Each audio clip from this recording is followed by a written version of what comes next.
Hi, welcome to Lynnis Minutes. Wow, I've had an interesting morning trying to get this platform to work. As I've mentioned before, I'm trying out a new platform with Beeline. It's a beta test. So, whenever you're going through a beta test, it's never perfect. I was supposed to be on about an hour ago, but I'm here now. If anyone knows anything about me, I am persistent. I do not give up. So, if you can hear me or see me, let me know. I'm still testing some things out here, but I definitely wanted to do this broadcast, and I decided I was going to continue to do it until I got on there because I had some special things I wanted to share with you. I had mentioned yesterday in the Wellness Women group. In fact, let me just say welcome to all the wellness women in the group that are new. We are now over 1,810, I think, women strong, women from all over the world, literally, have joined us to learn more about how to be well in your mind, body, and spirit after 40. So I want to welcome you. I also want to welcome all the replayers on Instagram and Twitter. Thank you so much for your feedback. I'm glad that we figured out how we could share this on Instagram as well and on YouTube too. So welcome, welcome. I wanted to talk about something that I stumbled across in one of the books that I bought a while back about self care. It's a wonderful little book. It's called Self Care. It's little acts of self care. And I've been using it for my self care series in midlife. And there's a section where she talks about being your own hero. And that really struck me as interesting because I think in midlife, we as women have a tendency to still continue to beat up on ourselves like we used to when we were 20 and 30, saying, oh, I wish I was like her, or I really admire that person or that group or what she's doing. And the reality is, when you hit midlife, you really are qualified to be your own hero because there's so many things that you have done that are good, so many things that you have overcome, so many challenges and adversities that you have survived and in fact thrived after the fact. So I think it's really awesome that you consider the idea of being your own hero. I think we need to be able to edify ourselves, uplift ourselves, say kind things to ourselves. And instead of waiting on someone else to recognize us, we need to start recognizing ourselves. It's really okay. It's not really bragging or anything, but it's just telling the truth about who you are. So I have some tips on how you can do that. They might sound kind of corny to you, but I did it yesterday. And I feel like, yes, I am my own hero. That's what I feel. So after doing these exercises, so let's give it a try. The first thing you want to take a look at when being your own hero is to list at least 5 things that you know you're good at. 5 things. Now, I'm sure you're good at more than 5 things, but I'm just saying, just list 5 things. I mean, yeah, maybe it's cooking or house cleaning, but what other things? What other things do you know that you're good at, that you enjoy doing also? Because usually, if you're good at something, you enjoy doing it. So, what are the 5 things that you enjoy doing? 5 things that you know you are good at. List it, write it down. And then, uh, let's see. Okay, here we go. Say out loud the 5 things that you like about the way you look. Now, this took me a while to do. I struggled with this for about an hour. Seriously, I had to keep coming back to it because many times I, like so many women, are in the mode of what's not right. What I didn't do right, what I need to do better, what didn't work, all that kind of stuff. But what if you flip the script and really focus on the 5 things you like in terms about yourself, that you like about the way you look? And here's why I like the idea of focusing about the way you look.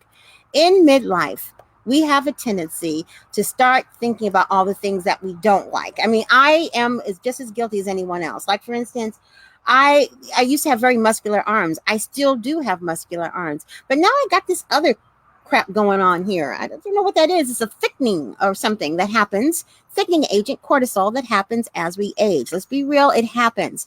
And lifting more weight seems like instead I'm getting like, instead of, nice and lean, But you know what?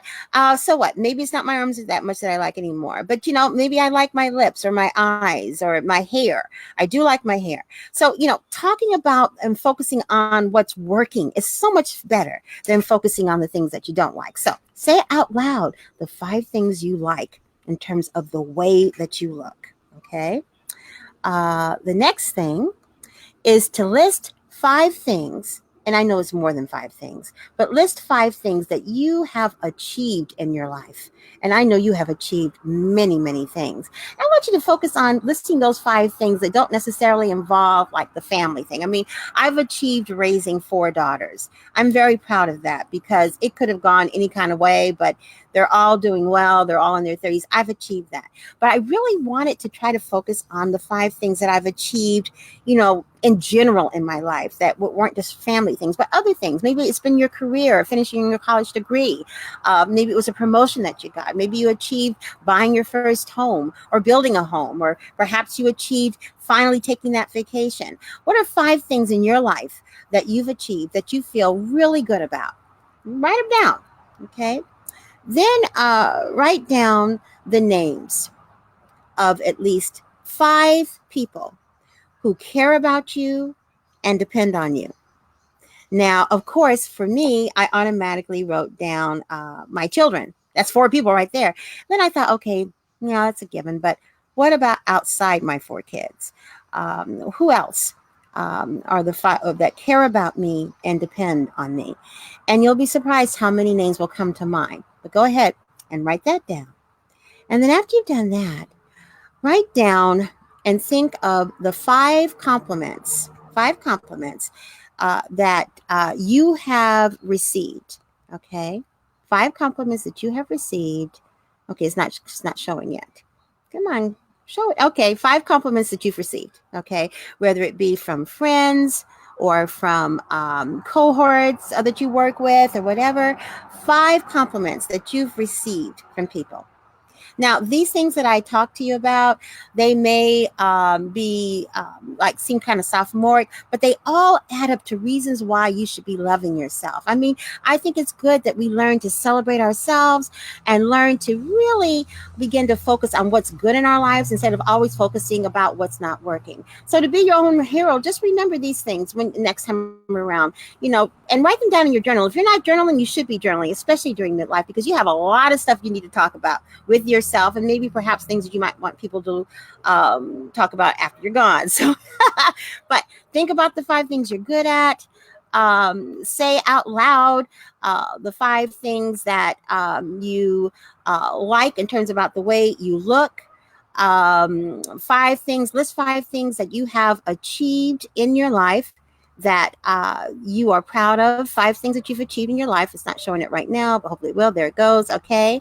And then write down the names of 5 people who care about you and depend on you. And also list or think about the compliments that you have received. 5 compliments that you have received. Write that all down and then read it back to yourself and say these words: I am my own hero. Feel good about you. It's healthy, it's emotionally healthy, and it's necessary, especially during midlife. All those things that you think about that you want to do that you haven't done yet. Part of the reason why sometimes it's difficult to get motivated and doing other things that you haven't done is because you are so busy thinking about the fact that you haven't done them. It's very good for us to focus on the fact that we've done a lot of great things and that we truly are our own hero, and that there are many, many, many things that we should be proud of in terms of what we've done. And I want you to really focus on that, because that's what midlife is all about. It's all about all the things that you have achieved, all the things that you've been believing in God for that are finally coming to pass. And the only way you make those things pass, I believe, is by, first of all, feeling good about yourself. And you have all kinds of reasons to feel good about you. So, this is Lynnis Minutes. And I wanted to read this. And hi, Victoria. You said she loves her eyes, her legs, her hair, her face, and her hands. Okay, cool. And she says also, be good to you. That's one of her favorite sayings. And I absolutely believe that it's true. You do need to be good to you. You can't expect everybody to be good to you all the time. They don't always know what you need, but you know what you need. And don't feel guilty about that. Be unapologetically okay with the idea of being good to you. and doing what makes you feel good. And that reminds me, I wanted to make sure to remind you all that the retreat to Costa Rica is in March of 2020. And I'm running a girlfriend special. If you want to find out more about that, go to wellnesswoman40.com. That's wellnesswoman40.com. And then click on the Costa Rica banner and make an appointment with me so I can tell you about the girlfriend getaway and the cost to go on the trip and all the fantastic things we're going to be doing at this self-care, self-love retreat. I am very excited about it. Some of you in the group have already decided to go. I believe there's 4 of you in the group that are going. I still have some slots available. Great opportunity to really feel good about you and to basically put your money where your mouth is, okay? You've been looking for a way to add adventure and excitement, a way to relax, a way to reconnect with yourself, a way to really define who you are and get reacquainted with the midlife woman that you've become. Okay? It's important. So please, when you get a chance, go to my website, wellnesswoman40.com, and click on the Costa Rica banner. Oh, and yesterday, when I came on just for a second to say hello to everybody in the group, I had told you I was going to start wearing more things from V.I.B.E Living, the fashion site that I designed for women over 40. We've got great stuff for the summer, and you need to go ahead and order it before I start changing over to fall. This is from the site. It's one of my necklaces. Woohoo! Really cool. And the earrings is a set. And this top. I don't know if you can see the top. Let me stand up so you can see it. I'll back up here. This is the top. And see, this is the cute part. It's got a little split in the back there. Oh my God. You saw my flab. Oh, well, I'm 62. I get to have some flab, okay? Anyway. Oh, and the pants. That's right. The pants. The pants are, okay, I have to show you. All right. These are the pants. And see, let's see. The pants have a little slit, see, on both sides. These pants are great for doing yoga. They're great for running to the store. They're great for relaxation. They're very, very comfortable. They have this really neat wide band on them, and they come in all kinds of different colors. So please go to the website, V.I.B.E Living on Shopify, and I'll put the link in the comment section. And also, if you're in the group, there's information about V.I.B.E Living all throughout the group. And if you're listening to this through Instagram or through YouTube or iTunes, Anchor FM, all the other ways this is actually distributed, please join the Wellness Woman group. This way you won't miss Lynnis Minutes. You won't miss the wellness journey. You won't miss the V.I.B.E Living information. You won't miss information about Costa Rica and all the wonderful posts that over 1,800 women share every day. So join the Wellness Woman group on Facebook. Just put in the Facebook bar, Wellness Woman 40 and Beyond group. And get involved with this movement. It is awesome. 1,810 women from all over the world have made it a decision that they want to learn more about being well in their mind, body, and spirit. And they want to share more with each other and support and inspire each other. It is a wonderful idea to be able to have women who are maybe from different backgrounds, but we're all on the same journey. Thanks so much for listening, and I'll see you again real soon. Tomorrow will be Lynnis Minutes, and the plan is to be on by 8:30. Hopefully the platform will be okay, and we'll be on by 8:30. And I'm going to have with me the beautiful Robin Taylor. She's going to be one of the first people from the Wellness Woman group who's going to be on one of our Sharing is Caring segments. Okay? Talk with you tomorrow. Have a fantastic day. Bye-bye.